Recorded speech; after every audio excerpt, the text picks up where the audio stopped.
Creepiest or most paranormal things encountered by people in the US military during their service. Episode 2. Don't forget to subscribe to the channel if you enjoy the video.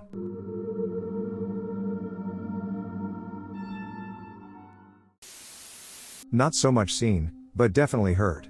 I'm in the Navy, and about 15 years ago, I was standing watch in a submarine engine room. We were underway, I can't for the life of me remember where to, from, or just making circles. It was mid-watch and I sat down to catch up on some logs. That's when I heard a woman's voice, long before we had women on subs, and felt the hairs on my neck stand straight up.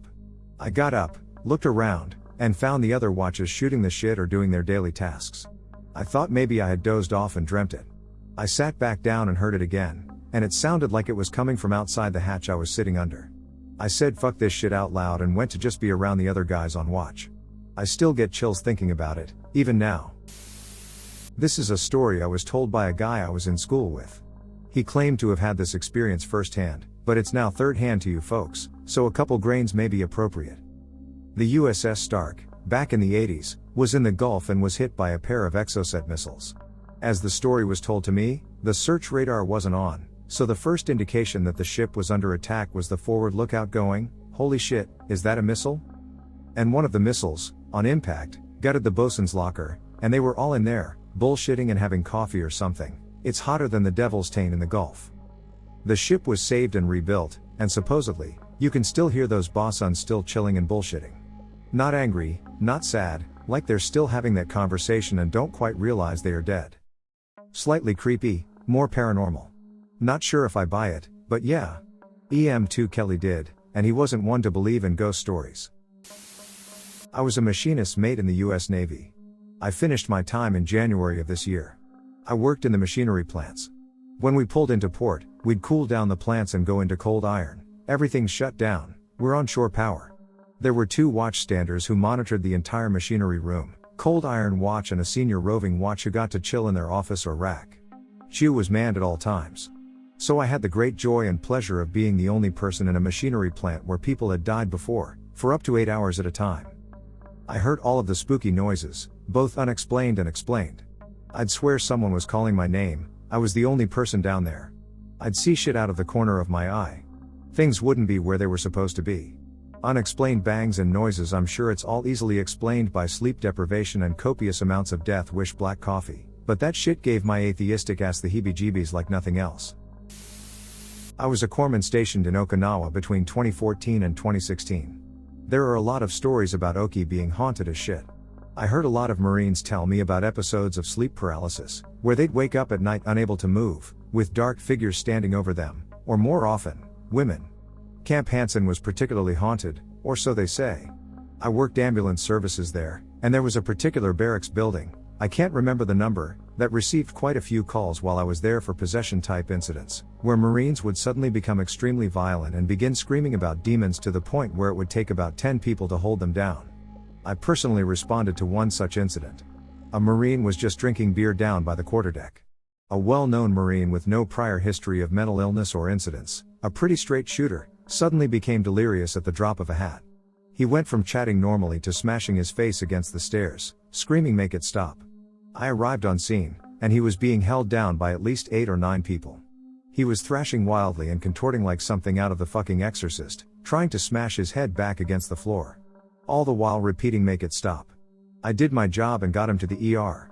I can't say for certain whether it was supernatural, as there was a big drug problem at the time as well, spice, cough syrup, OTC shit you find in Japan, and I do believe he tested positive for rhabdomyolysis, which can cause confusion. But this was really acute. Like at the drop of a hat, not gradual in the slightest. I dunno. Not me but a friend on Nas Whidbey Island, Washington, just north of Seattle, non-paranormal but weird. He worked for one of the squadrons. I don't recall which. He was pulling over night rover duty. So he is doing his checks, and he comes across an opening in the floor. It must have been covered with something before, as he had no recollection of it. So he goes down inside. He's in a long tunnel, going as far as he can see. Stacked on either side are filing cabinets. He opens one to find files going back to the 1960s. He starts to walk down to see how far the tunnel goes but gets kind of creeped out in the "I'm not supposed to be here" way. So he goes back to the post and tells his watchmate. They called it in, and whomever his watchmate talked to said, "Mark it down, and don't go back." Next night, he's on watch again. The passage is still open. Goes down. It's cleared out. There is nothing in there at all. A day later, the opening is shut and paved over. He got pulled to the side that day and told never talk about what you saw. I have a story from my NCO in infantry training school for the Marine Corps. So my sergeant was at a checkpoint in Iraq at a train station, and a solo Marine with a saw came walking towards them, full gear as well. They know he's a Marine, so they tell him to stop and give them this number that you get when you're deployed. Sorry, I can't remember what it's called. So he gives them his number and moves forward to them. When he gets to them, I guess they are just talking about the war and shooting the shit when he says, "You gotta get back to my guys," and walks away. Finding it extremely strange that a Marine would be alone like that in a war zone, they look up the number they gave him. The guy was deployed in the cycle before them, and not only that, but it showed he got killed in action. He said it was creepy as fuck, and it happened to other Marines there too. My sergeant said weird SHT happens in war. I heard this story in 2012, and I'll always remember it because, the way he told it, some of our NCOs rightfully fucked with us, but I know this sergeant was telling the truth. I have to preface this to give context, and I'm tired and on my phone, so this may be messy and kind of long, so I apologize. At the time, I was working nights in the ammunition storage area, which is fenced off with barbed wire. The whole area is pretty spread out, with multiple buildings, and definitely large enough that you generally drive around to get to other buildings. Due to the nature of the job, the buildings are spread out with clear space between them. Anyways, the only people in the bomb dump on this night are the roughly 8 or so of us in my shop and one guy in control that night. He was in another building, and we had a direct line to him on what we called the bat phone, relevant later. This is summer in SC, and it was about 2 or 3 a.m., so the air was warm and very still. No breeze at all, and we had the break room door open while we watched a movie. We were on flight line support standby, and nothing was going on. Now, the rumor was that the small building we worked out of had been built by German POWs during the war, and I know for a fact that there were some there back then. It was small, with a main break room, a small dispatch office through a doorway, and a couple offices off of that one. There were 2 doors, one in the break room and one on the same side of the building in the dispatch office, roughly 20 to 30 feet away from each other. Both had push bars on the inside, but only the break room door could be opened from the outside, as the dispatch door's external latch was busted and only the internal bar worked. Well, all of us, minus the guy locked down in the control building, for security, are in the break room when suddenly thunk loud as shit from the dispatch door in the next room. It was like someone was rushing through, slammed the push bar, and the door swung open, then swung back shut after a couple seconds with a slam. We all look at each other like WTF? And start to check it out. We had mag lights in our crew books, so a few guys grabbed them and swept around the building from both directions. Another guy called the controller on the bat phone, who picked up and denied that he was fucking with us. There was no way he could have messed with us and made it back to his phone in time, let alone done it without being seen or heard. Anyone with experience knows how sound carries is at 3 a.m. in the SC summer. You could hear the beeps from code keys being pressed hundreds of yards away, no joke. No way he hoofed it back to his building anywhere near fast enough, went through the halls, punched in his code, and got to the phone in time. But the shit that got me was that damn bar. The door simply did not open from the outside, and we all heard that bar get pushed in hard, the door swing open, hang there for a couple seconds, then shut. And there was absolutely no breeze, and had there been, it would have blown past us sitting in front of the only other door. Fucking weird. As an aside, there would be random times that I would go to pick up a trailer or something behind one of the other shops at the far end of the bomb dump, and as soon as I stepped out of my truck to do my inventory, I would get a super bad vibe. I'm talking the heebie-jeebies like no other, and as best I can describe it, it felt like something was right above and behind me, and I just hated me being there. Just seething anger, rage, and hate, and it wouldn't go away until about 15 minutes after driving away from that building. One night, another driver who had arrived there shortly before I had for a trailer asked if I had a weird feeling there, which sure as shit I did, so I know at least once someone else corroborated it. All of this was on mid-shift, which was 11 to 7:30 a.m. I heard a few other people's stories about weird shit that would happen at night, but since they aren't my stories, I can't vouch for their veracity. The only other thing that happened to me there was that I swear I caught the clear silhouette of a guy walking in an open field between igloos. As I turned to punch my gate code in the corner of my eye, I distinctly caught the motion of 2 legs and an arm sticking out, like someone mid-stride. When I turned back, it was just an empty field. That one could have just been my mind playing a trick, But man, that place could be fucking creepy. It's been damn near 15 years, but it still gives me chills to think about. Navy Boot Camp, Orlando. I was alone on watch in our company's barracks compartment. I was checking all the windows because the CC liked to unlock one or two to make sure we checked them all. That put me between the racks, bunk beds, and the wall. I caught movement down the middle open area of the compartment, a flash of white. White shoes meant brand new recruits. We had been there longer enough and were wearing our black Oxfords. I went between the racks to the middle so I could see who had come into the compartment. The outside door definitely hadn't opened, and I would have heard the door by the inside stairwell. The door to the laundry area was locked. Standing across the open area, by the other row of racks, was a girl with curly dark hair wearing the same female utilities as me, a light blue shirt and black pants. She was wearing white tennis shoes, which meant she'd only been there a couple weeks. She looked at me, then she wasn't there. There was no place for her to go. We were in the middle of the compartment, yards from any door, and nowhere to hide. I didn't see her move, she just wasn't there from one moment to the next. I only saw her for a heartbeat or two. Spookier still, years later, our new FN was telling about roving patrol watch at boot camp and how they kept finding a pair of white sneakers in the locked laundry room of an empty compartment. I freaked her out. He said the red lights always looked darker in there, they'd do their checks and leave as fast as they could. I thought one of the CCs was playing a joke with the shoes. I asked which building, which wing, and which floor. Yep, my old compartment, where I had seen the girl. I wish I could remember the specifics of this story, but I'll try to recount them as best I can. My grandfather was in the British military. He was charged with leading soldiers through a wooded area. I don't recall his rank or where he was serving at that time. A course was plotted, and they moved on during the night. Suddenly, a glowing hand appeared before my grandfather's face, as if to say stop. He was so disturbed by what he witnessed that he took it as a sign to redirect his crew on a different path. That night, another group of soldiers on their original path came under enemy fire, but my grandfather's crew was safe. To this day, he strongly believes he witnessed the hand of God. He has never been excessively religious, does not attend church, and has never experienced anything like that before or since. I must try to get more details on this story. Not US, but here we go. My grandfather was a pilot in the Turkish Air Force way back. As part of NATO, they sent them to Canada to attend the Air Force Academy. Just to give you some context, he is a very uptight and serious person. Often, being a soldier comes into play. He is the reason why I know a lot of astrophysics. He guided me to science and facts his entire life. RIP.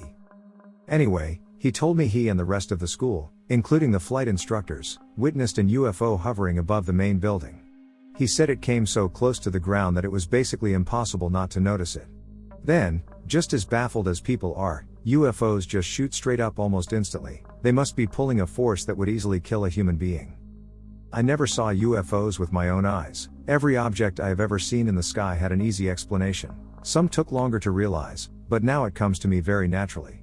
I'm a little skeptical about whole aliens visiting Earth, but science says it is not impossible. Fermi's paradox can be easily solved. I was in the Navy from 2001 to 2006. I saw some messed up things, but this one took the cake. I was stationed in Norfolk, Virginia, and at my squadron, our supply officer, Sup-O, was this really nice guy, a bit of a nerd type, but overall really chill and down to earth. He always went out of his way to help people and would also give us extra gear if we asked. I'd even been to his house a few times for cookouts and just to hang out. He would take a lot of leave, though, and often leave early on Fridays. Around this same time, 2004 or 2005, the local PD had a crazy investigation on their hands. Suitcases full of human body parts were either washed ashore or found on the side of the road. Nobody could figure out who was doing it or why. I mention this because a few weeks go by and an all-squadron email has gone out saying the Sup-O's wife has gone missing, and if any of us have seen her or heard anything about her whereabouts, we should report it immediately. Of course, nobody comes forward with any information because nobody knew he was married. I've been to his house and never saw any photos of him with his wife. To me, it seemed like a typical bachelor pad. Anyway, a week goes by, and police search teams find a body in the woods, and it's confirmed to be her. It's all over the news that they found her, and when they interview him, he's stone-faced. Like zero emotion at all. After a lengthy investigation, he confesses to killing her and dumping her body in the woods. He also confessed to putting one of the suitcases of body parts on the road, but not any of the others. This shook me up because I felt like I knew the guy pretty well.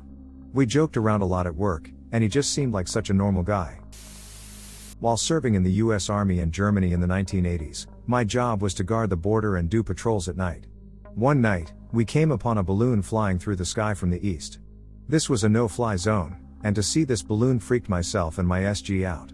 Later on, we found out that it was defectors from East Germany and their family flying in the balloon, and they landed safely about 4 miles from us.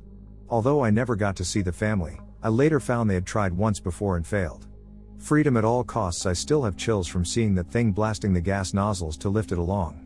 It turned out to be a huge event, and the balloon caught fire and almost crashed.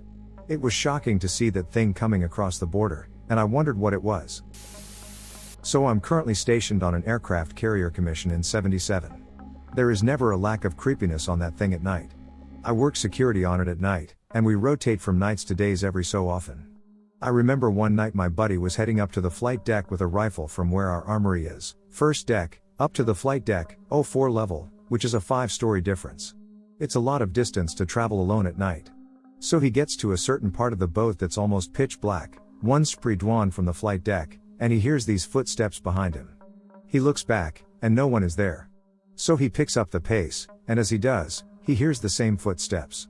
He looks back, and this time he sees a dark figure about 30 feet behind him. At this point, his fuck that switch turns on, and he starts briskly jogging. He then hears the footsteps pick up the pace and run after him. He dead sprints up the last flight of stairs up to the flight deck and hustles over to where we are on the back of the ship. He's white as a ghost and tells us what happens. We stay away from that area of the ship now. Other than that, down on the 7th deck of the ship, second to last deck before you hit the hull, there are munitions storage areas, basically where we keep our bombs for planes. Well, back in the day, a little girl fell down one of the ladder wells, which is legit a 6-story drop to the bottom. She ended up dying. There are chains and various other items that can be moved, and they say that at night, if you're not paying attention and zoning out, she'll come by and rattle the chains hanging from the ceiling and move things. In the fantail, which is an area outside the ship that looks over the water on the back of the ship, there are multiple ghosts that fuck with 2 lookouts that stand watch out there. One of the ghosts is of a little girl. You'll hear her giggling, then a bouncy ball bouncing on the deck out there, then a splash in the water. There is also a ghost that will come to you as you nod off on the watch. He'll be in his dress uniform, he'll tap you on the shoulder and say, "Don't report this," then he'll jump into the water. Other than that, it's always a constant feeling of being watched at night if you're alone in certain areas. I was in the US Navy and worked in communications. I was a supervisor on my watch and enjoyed working the night tours while on deployment. We stood 12-hour watches from 7 p.m. to 7 a.m. Around 2 a.m., I hear some chatter over the 3MC, which is like our internal speaker system used between a few different stations on the ship. It's the bridge asking combat if they see anything on surface or air radar, maybe 10 miles out to our west. Combat returns with a negative, and I don't think anything of it. About 15 minutes go by, and the bridge asks again, "Are they sure there's nothing there?" Then they ask us if we have any message traffic about any ships in the area, aircraft, or anomalous weather patterns. I asked one of the guys on watch to perform the request, and now my interest is piqued. I walk out of the communication center and head up to the bridge. I was on a frigate, so the walk was quick, and I got up there and asked what's going on. One of my buddies points me over to the port side, and we walk over. There's about 5 or 6 circular shaped lights about 10 to 15 miles out in the clouds, pretty large. They aren't moving or flying around, but just looking stable. These lights are also casting downward on the ocean, and you can see the light refracting back at the water. From what we could see, it didn't appear to be lights shining up from the water because they wouldn't pass through the clouds. The clouds also weren't super thick, they were lightly overcast, and it was the middle of the night with no other light pollution on the water. There was nothing in the message traffic about any ships, subs, or aircraft in the area. We were hundreds of miles from land, and the last report of any unusual weather patterns was a waterspout a few hundred miles away. We tried to take pictures with our onboard digital camera, using a long exposure, but we couldn't capture the phenomenon. After about 90 minutes, the light slowly faded and then completely disappeared. I'm sure there's some sort of weather or atmospheric condition for what we saw, but for all intents and purposes, it fit the description of a UFO. Unidentified flying object. Supernaturally, I can only think of what was rumored to be some haunted living quarters at Duke Airfield, an adjacent site to Eglin Air Force Base down in West Florida, and spending some time there on sweet detachment to the Air Force's security during the early Iraq War. I was coming out of the bathroom in those living quarters on a break. I don't even say latrine anymore. Wow, it's been a long time, and I saw this young woman who just looked like she was tired and disgruntled at something. The look on her face, the way her hair was a little bedraggled, the wrinkles on her clothing. I saw her go left, the same way I was going to head outside. I turned the corner and didn't see her. I went outside and didn't see her. I couldn't have been 10 seconds behind her. I asked my Air Force counterpart and the patroller outside out of curiosity if he'd seen a tired-looking female come out before me, and he said no one had. Admittedly, we weren't on the clock, we were parked in a living quarters parking lot, so my counterpart probably had his nose in something like his logbook or was adjusting the radio to not have seen her. Still, that was one fast mover to leave the outside exit area before I could get eyes on her again. To this day, there's just a little bit of wonder left over that she actually was the ghost, and she vanished around the corner. I can't even recall hearing the front door open and close, either. Distance, probably. Realistically creepy, I worked early in response to the aftermath of Hurricane Katrina. Between keeping seagulls off corpses washed up on beaches from capsized casinos to working with cadaver dog teams and passing by miles of just driveways and cul-de-sac roads where houses and Walmarts used to be, I have too many stories and often only enough resilience left to talk about one of them in detail every now and then. A buddy of mine was stationed at Kadena Air Force Base in Okinawa in the aughts. It was a regular day full of standard base activity, indoors and out, when the sirens went off, followed by a warning for all staff to report to the base's mess hall. My friend, and everyone else, was quite confused but followed orders. Upon arrival at the hall, they found it was full of the base's staff, with a uniformed officer taking roll. The base commander settled everyone down and advised them that everyone was just taking a short break, that there was nothing to worry about, and that everyone would be back to work shortly. Everyone sat at the long lunch tables, scratching their heads and discussing what could be up. This particular room in the hall was interior and had no windows. Once the roll was completed and everyone accounted for, the commander left, and soldiers carrying automatic rifles closed the doors to the hall and stood inside them at attention, essentially barring anyone from leaving. This raised the chatter quite a bit, but nobody panicked. Only a couple of minutes later, an incredibly loud engine sound can be heard approaching the base. As whatever is making the noise lands, it shakes the entire island. Framed photos fall off the wall, and trophies in glass cases are shaken over. The engine hums and shakes, then ceases. Chatter again rises sharply as speculation about what's going on increases. After about an hour, the noise starts up, and the island shakes again as whatever it is takes off and quickly fades away. Shortly after, the base commander enters and says everyone can get back to work, warning them not to discuss today's break and to simply forget about it. When I asked him what he thought it was, he immediately suggested that it was some kind of classified skunk work spy plane, maybe the Aurora, needing to land for emergency repairs or refueling. Of course, he said, since they kept us all from seeing it, I'll never truly know. Back in 2012, I was lucky enough to be a private in the army in Afghanistan. I won't bore you with details, but I meddled with the radios on a small team in a pretty remote area on a combat outpost. We conducted 24-hour operations, and one night, we got this very weird transmission. It came in pretty strong, and we couldn't determine from what direction it was coming in. However, what truly made it odd was what was being said. Now, I'm no linguist, but I know enough about different languages to know this wasn't Pashtun or Dari, or even English for that matter, it was straight up Russian. This is when red flags start going up, and we begin to make phone calls to our operations center and begin to wake people up. We had a recording device and managed to catch most of the broadcast before it stopped completely. We didn't have any Russian linguists with us. We had no idea what was going on. We sent a copy of the recording over the high side to get information translated. I knew one of the warrant officers in my unit was also a Russian linguist from the Cold War era, and I had him have a listen as well. He was rusty but got the general gist of the message. It was a distress call asking for help, that their base was being overrun and being attacked. This was even more confusing, as there hasn't been a Russian base in the AF since their occupation. We schemed a lot over what caused it. He said maybe it was a pre-recorded beacon that may have just randomly gone off after all these years, who knows? The only thing that bothered me with that explanation was that the whole thing didn't sound like pre-recorded audio.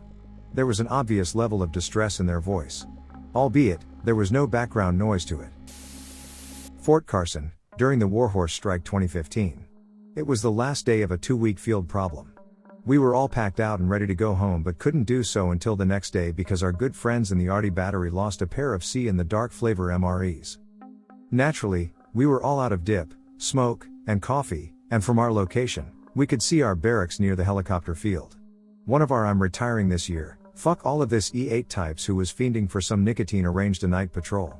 We would do a nighttime tactical movement to Gate 20, where we would secure a target of opportunity in the form of his wife slinging a few logs of cutters of her choice, some great value edition Red Bulls, and a couple cartons of shitty Pall Malls or something equally cheap over the gate for us to recover and be back before sunrise. Off we marched, fueled by addiction and boredom. For those at Carson, I believe it was TA7, along the road just beyond the north ridge of the impact zone running east-west. Now, this training area is our backyard. We did ruck marches and similar exercises here almost weekly in the night, day, and every time in between. We were not sleep deprived, as we were just waiting for Andy to unfuck their lives, and by all means, this should have been across the valley and get on the parallel trail kind of op. In the bed of this valley, there is a stream. It was early fall, and it was largely dry. So sound carried, and smell was dampened. The night was crystal clear, with a slim, waning crescent of a moon and pretty limited illumination, but hey, we had looky darkies on. The very moment we cross this stream, we are hit by the most repugnant smell. Not a skunk or a wild, unwashed animal, but the kind of smell that is only associated with meat gone bad.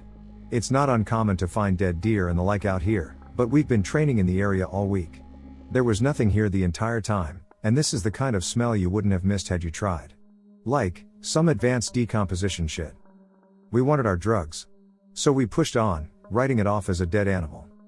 The forest surrounding the stream was about 200 meters across, only taking us a few minutes to pass through. I, being the other NCO in this party, was at the rear of the train to make sure nobody got lost in the dark. So, I've been followed before. I hunt and enjoy being alone. When you get that gut feeling that something is watching you, there is no logical explanation. The trees obscured our vision for the rest of the unit, and I was at the rear of the party. When I look back, there are a pair of gleaming eyes in my night vision, no more than 10 meters away. Unfortunately, we had no live ammo. Although I would not have wanted to explain that to the O-types. Equally unfortunate, we had places to be, so we could not investigate. Bet your ass. I hurried the fuck on out of there and scaled the other side of that valley. We also took the long way home so as to enjoy our spoils in relative privacy. Not exactly what you were looking for, but by far the creepiest and saddest thing I've experienced. As a pilot embarked on a naval vessel in the Red Sea, my job was to protect merchant vessels from boat-borne IEDs and surface-to-surface missiles from the lovely country of Yemen, which is going through a nasty civil war. We would fly ahead of any vessels that we were assigned to protect, look for anything unusual, and, if needed, neutralize the threat. Fortunately, we never had to engage anything. At the southern end of the Red Sea, the distance between the African continent and the Middle Eastern peninsula gets very small, forming the Straits of Bab al-Mandab. It was very common to see small boats darting back and forth from Djibouti to Yemen and vice versa. That year, there was a severe famine going on in Somalia, and many Somalis were trying to escape. Many would pay smugglers to take them by boat to Yemen. What they didn't realize is that Yemen is even worse than Somalia due to the civil war. Not only were people starving to death in Yemen, but cholera outbreaks were common, and to top it off, the violence there was unbelievable, even by Somali standards. So these poor refugees would end up in Yemen and basically be like, wow, this is even worse than where I came from. We need to get out of here ASAP. The ones that could afford it would then hire another smuggler to take them from Yemen to Eritrea or any country on the African side north of Yemen, with the ultimate goal of making it to the Mediterranean. While flying, we would come across large, rickety boats with low freeboards loaded to the brim with people. Anytime my helicopter got within a few miles of them, they would stop their boat and all raise their hands, clearly out of fear. I would always try to give them plenty of room, as long as they were not headed towards any of our ships, to show I meant them no harm. The freeboard was so low on their boats that it was hard to see visually, and sometimes our radar would have trouble picking them up, especially in rough seas, and we would accidentally fly over them, causing them to panic. Overall, I just tried to leave them be and show we meant them no harm. I had a job to do, and unfortunately, there was nothing I could do to help them. One time, however, one of these vessels loaded with refugees was headed directly towards our convoy of ships. It was a very unique looking boat, with unusual colors for that region. Very memorable looking. They were several miles away, and from my position in the air, backed up with radar, I could see they were on a direct collision course. It was clear they did not know nor could see there was a convoy of warships headed towards them. They did not have radios on these boats, so the only way to communicate with them was to fly close to them, hoping they would change course. As expected, every time we orbited them, they would stop and put their hands up. I would give them some distance, and they would continue on their collision course. After a few attempts at getting them to change course, they either got the message or saw the convoy and made a 90-degree turn that steered them well clear of our ships. With that, I moved on and let them be. Of note, we record every interaction we have with foreign vessels through our forward-looking infrared camera. Fast forward 2 days later, and I'm browsing the internet and come across an article on CNN International. The article talks about an unknown helicopter targeting a boat filled with refugees in the Red Sea and killing dozens of them. Then there was a picture of the boat filled with bullet holes and dried blood. I looked at the picture and instantly got a sinking feeling in my stomach. The boat looked similar to the one I had orbited several days earlier. I immediately went and pulled the tape from that flight and found the interaction with the boat. My heart sank as I confirmed my fears. The boat in the article was the boat I saw several days earlier. These people were not bothering anyone and were just trying to make a better life for themselves and their children. To this day, I do not know what helicopter targeted them. There were many countries operating in that area. I doubt anything came of it besides a quick mention in the news. To me, the creepiest thing is how any person can possibly find it in themselves to mercilessly target a boat full of refugees. My dad's stories: he served in the Taiwanese Marines as a drill sergeant. Much of the ground in Taiwan saw violence under occupation, and it was rumored his base was built on or near a mass grave. Needless to say, he's had a few paranormal stories. He had a guy report to him in the morning, exhausted but frazzled. The night before, he had been on guard duty, overlooking the firing range. The targets on the range were a mix of clay and wood figures, cut and drawn to look like an enemy soldier aiming a rifle at you. According to the guard, when he'd been bored out of his mind staring out over the range, he saw clear as day one of the clay soldiers wearily lay down his rifle and exclaimed, "Damn, I'm tired." The guard said he passed out from fright. During the evening, when training was over, the sergeants, for the most part, had time to themselves. My dad liked to go snake hunting during dusk, when the heat was rising from the ground and the snakes came out of their holes. So one evening he sets out, carrying a bag, a nice long stick, and a flashlight. As he was making his way across the field, zigzag in a search pattern, he found himself getting closer and closer to an old, decrepit outhouse that had been abandoned as it was too far from the main base. As he got within a few yards of it, he was hit with a sudden feeling of apprehension. Something told him going near the outhouse was a bad idea. At that moment, his flashlight, aimed right at the construct, went out. He fiddled with the battery, smacked it, thought, "Fuck, better get a new battery," and turned around to head back. The moment he turned and faced the main base, the flashlight flickered back on. Great, time to keep hunting. The moment he turned to face the outhouse, it flickered off again. Faced with the base, it flickered on. He did this 2 or 3 times, got the message, verbally apologized for intruding, turned, and walked calmly back to base. The base itself was surrounded by forest and mountains, the natural terrain of Taiwan. One day a soldier was reported missing. As the day went on, it was clear that he'd either deserted or was in serious trouble. A manhunt/rescue team was organized, and most of the base was out searching for the guy as the rain started to come in. As night fell, they called it off and got ready to try again tomorrow. They found him in the morning, huddled in a wet, dark cave, scared, speechless, and out of his mind. No one was sure what he saw to cause him to freak out, and they never found out. They shipped the guy out soon afterwards. Finally, one of his years on the base was hit by a huge typhoon. Typhoons are pretty regular in Taiwan, especially during the summer, but this one was going to set records. Everyone hunkered down and reinforced the base as best they could, and it held well. After days of relentless rain and wind, they emerged to survey the damage. One of the trees on base had been hundreds of years old. It sat on a hill and overlooked the base, and so had been the site of a Buddhist shrine set at its roots. Now the roots twisted and turned into the air. The storm had torn the tree from the ground. And yet, the shrine itself was untouched. Even the red silk covering, with nothing weighing it down, hadn't moved an inch despite the winds that had finally torn the great tree from its hill after hundreds of years. The soldiers took this as a sign that despite whatever would be thrown against them, their spirit would remain strong and unmoved.